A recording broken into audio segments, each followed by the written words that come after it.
One insider described it as damning. Another said, if the court accepts this, everything changes. You could practically feel the panic spreading through Diddy's camp. His lawyer, Mark Agnifilo, reportedly called an emergency meeting before dawn, calling Cassie's move an ambush. Meanwhile, over in Lower Manhattan, the courthouse turned into a literal movie set. Reporters packed the steps, cameras flashing, microphones everywhere, people screaming questions. Cassie's new evidence, officially acknowledged by SDNY, wasn't just gossip anymore. It was real. And the files? They reportedly included digital records, witness statements, and even surveillance footage from the years Cassie had described her alleged abuse.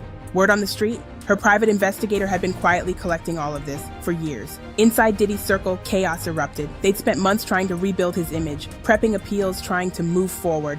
But now, that plan was dust. Judge Subramanian confirmed that he would review the new evidence, and suddenly everyone realized the nightmare wasn't over. For prosecutors, it was a second chance. For Diddy, a second downfall.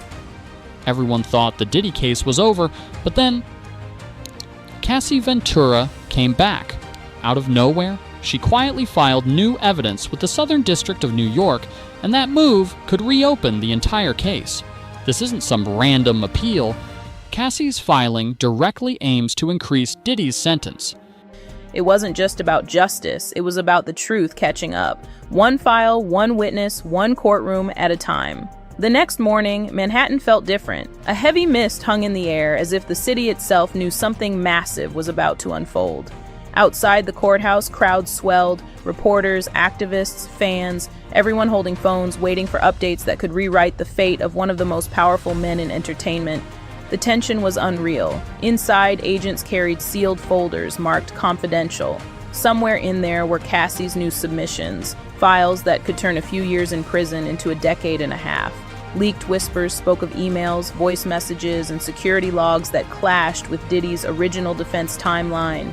And the biggest bombshell? A rumored recorded phone call. A fixer allegedly hired to clean up situations before witnesses could talk. No one knew if it was real, but if it was... And it hit the legal world like a late-night bombshell. Almost immediately, major outlets, CNN, NBC, and TMZ, confirmed the story. The new documents landed on Judge Aaron Subramanian's desk, the same judge who sentenced Diddy just days ago to 50 months in prison and a $500,000 fine. He'd said at the time that the sentence sent a message. I mean, Wick, man, you know, we've been covering the Diddy trial right now.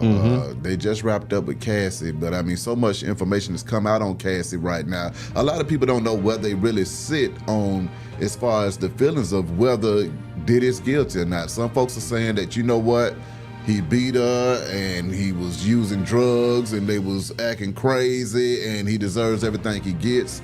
Some folks are saying that, you know what, she was a willing participant in what was going on, and I mean, you know, it takes two to tango, and that maybe she was just as much a part of the problem as Diddy was. After seeing some of the new developments, what are your thoughts, man? Cassie? She's about to make that message even louder. Legal experts are calling this move a post-sentencing shockwave, and here's why. These filings reportedly include images, digital data, and at least one recording prosecutors never had during the first trial. One insider described the evidence in one word: damning. Behind the scenes, Diddy's legal team held an emergency meeting as panic started spreading through his inner circle overnight. Cassie isn't giving interviews. She's letting the evidence speak this time. Her goal? To fix what many critics called a lenient sentence. The case is going right back to the same courtroom, with the same judge, but this time, the stakes are way higher. The moment that we have all been waiting for, Sean Combs' former girlfriend, Cassie Ventura, the government's star witness, finally taking the stand. I was in the courtroom, and I'm actually going to read some of my notes so that I get it accurate for you guys. She talked about how she met Combs when she was just a teen, pretty much. She was just getting into the music industry, and that when she met Combs, he was really looking out for her. But then she said that on her 21st birthday is when he kissed her for the first time, and then they eventually went on to fall in love, and they were together in this relationship for about a decade. She said that early on in the relationship, Combs introduced her to the idea of a threesome, which eventually became known as freak-offs. She said that as part of these freak-offs, She was told by Combs to allegedly hire male escorts to take part in these drug-fueled parties with a lot of baby oil. We heard a lot about baby oil today in Astroglide, and that they would use like 10 bottles for these freak-offs, and sometimes they would run out of baby oil and have to hurry and get more because Combs wanted her and the escort to be glistening and to be shimmering, and didn't want their bodies to be dry. She said that she would participate in these freak-offs against her will, but that she didn't want to vocalize it too much to Combs because he would allegedly be violent. She goes on to talk about taking drugs and being so high during these freak-offs that, you know, she really sometimes didn't even know what was happening, and that some of these freak-offs would last days, and that early on in their relationship, these freak-offs were happening weekly. At one point, she did start crying, but she was crying when reminiscing on her relationship with Combs, and Cassie's husband, Alex Fine, was in there as well. This testimony is expected to last multiple days, and she'll be back on the Just stand like that, tomorrow. the national conversation about justice versus power is back on fire. No one expected Cassie to come back swinging like this. This wasn't just another public statement, it was a bombshell evidence drop. Early reports revealed that what Cassie's team handed over wasn't words, it was physical material. Real files, real proof, and that changed everything overnight. Inside the submission were digital records, surveillance footage, and the results of a private investigator's work that had quietly been underway even before Diddy's first trial. Attached to it all were undisclosed witness statements, people who had remained silent until now. By dawn, reporters were already lined up outside the courthouse. Online, it exploded like wildfire. Within hours, Cassie evidence was trending worldwide. Legal observers didn't hold back. Some called it a second legal earthquake. So we just got new exhibits today. Take a look at these photos that prosecutors have just released. They're pictures of Diddy's former girlfriend, Cassie Ventura, with what she says are bruises on her back and legs, which you can see here, and also a gash above her eye. Also released today some pictures from when Diddy was arrested in September of last year at the Park Hyatt Hotel in New York. And a special agent with Homeland Security testified last week that some of the items found included baby oil, drugs, these pink packets of ketamine. There's also this image of a knife wedged in a door. Now, Combs, we aren't sure if he's going to be taking the stand in his own defense, but he denies all of the allegations against him. But will all of these witnesses really prove the government's charges that he was running this criminal empire and that he's guilty of sex trafficking? Activists began pointing out how the original sentencing had exposed cracks in the system, and this new wave might shatter it completely.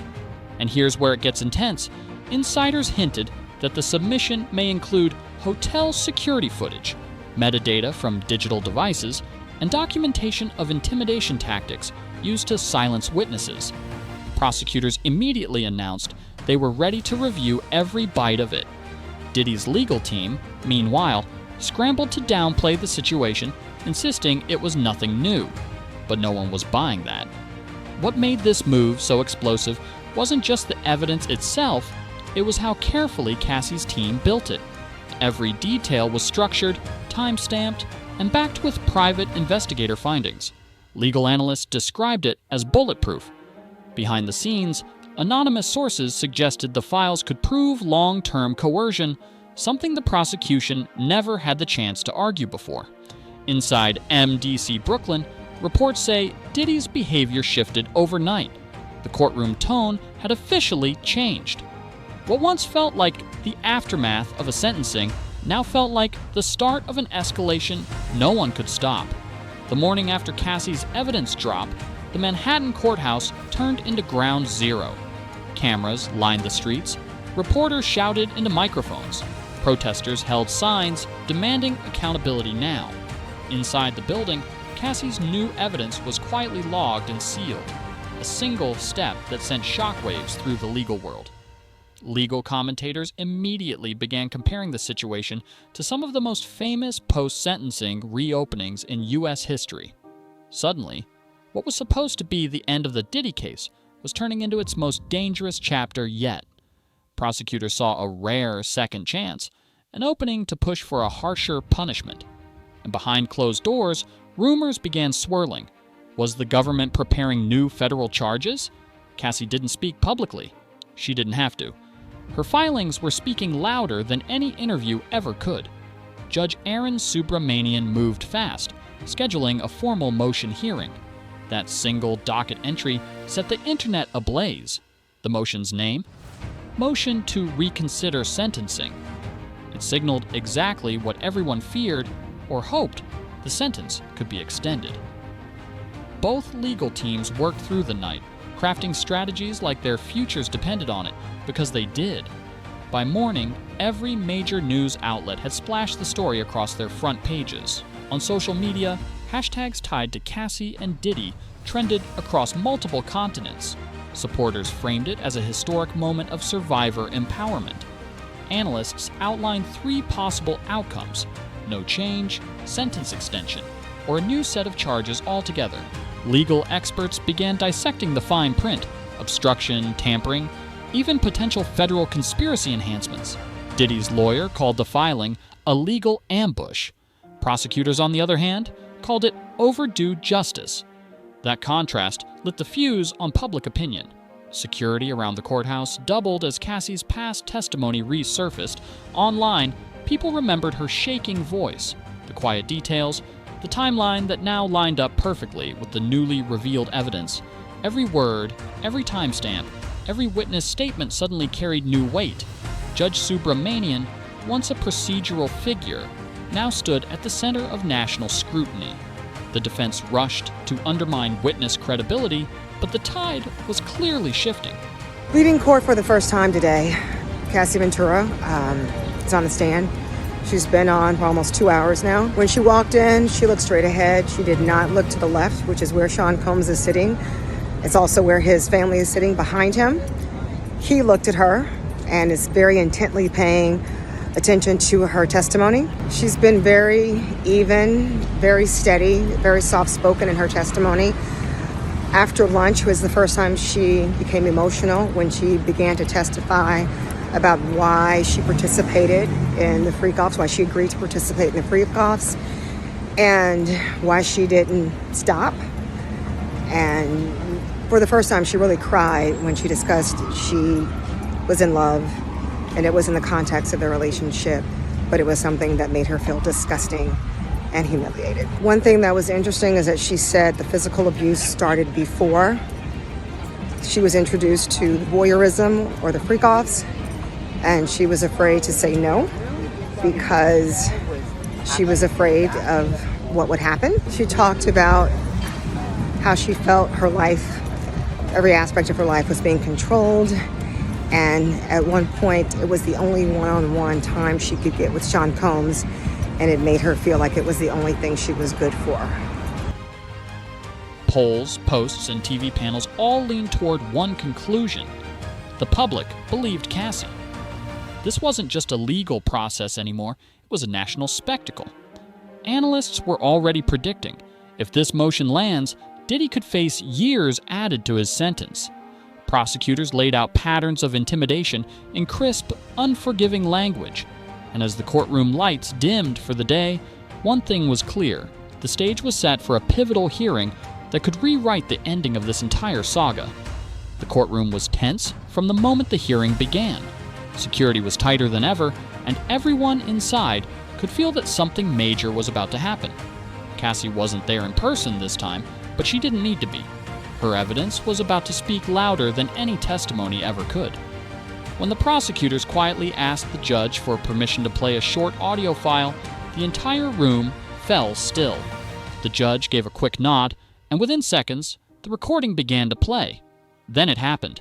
Diddy's voice echoed through the speakers, calm but unmistakable. And then came the line that changed everything. "Make sure this doesn't reach Cassie." The room froze. No one spoke. Even the legal analysts sitting in the back stared in shock. Diddy's lawyer quickly tried to push back, claiming the clip was heavily edited and taken out of context. But the prosecution didn't budge. They argued that this wasn't about a single line, it was about a pattern of behavior, and this was the proof they needed. The judge leaned forward, his tone suddenly more serious. He called the recording deeply concerning and made it clear he would have to reconsider the sentence. In that moment, everything shifted. Outside the courtroom, reporters were already sending live updates. Within minutes, that one quote was all over the internet, trending across every platform. Protesters gathered outside, chanting for accountability, while inside, Diddy sat frozen, realizing how powerful a single line of audio could be. The courtroom was packed when Judge Subramanian finally returned to deliver his ruling. Everyone knew something big was coming, but no one expected the silence that followed his opening words. He didn't waste time. He went straight to the heart of it, the new evidence, the obstruction concerns, and the undeniable weight of the audio clip. Then came the moment. Based on the evidence presented, the judge said firmly, the sentence is increased to 15 years. The room erupted. Some gasped, others froze. Reporters scrambled out of their seats, rushing to get the headline out first. Cassie's legal team didn't cheer or cry. They simply held each other for a quiet moment, letting the gravity of it all sink in. Federal marshals immediately surrounded Diddy. He didn't say a word. Outside, the crowd exploded with emotion. Protesters chanted that this wasn't revenge, it was justice finally catching up with power. Cassie's silent strength had become something bigger than her case. It was now a symbol. Across the country, news networks broke into programming with the verdict. Celebrities began posting cryptic messages online. Then Cassie released a single, simple line. It was about freedom. Legal experts called it a landmark decision, a case that would be studied for years. Survivor movements amplified Cassie's name, calling her courage a game changer. The infamous audio clip remained the breaking point that shifted everything. Diddy's appeal options were narrow. Cassie quietly disappeared from the spotlight, letting the verdict speak for itself. The judge's final line, "Power can delay justice, but it can't erase it," went viral in seconds. As Diddy was taken away in federal custody and the empire he built began to collapse publicly, the world watched one of the most powerful men in entertainment face a reckoning no one thought would come. This wasn't just a verdict. It was history, a moment that showed the world what happens when truth refuses to stay silent.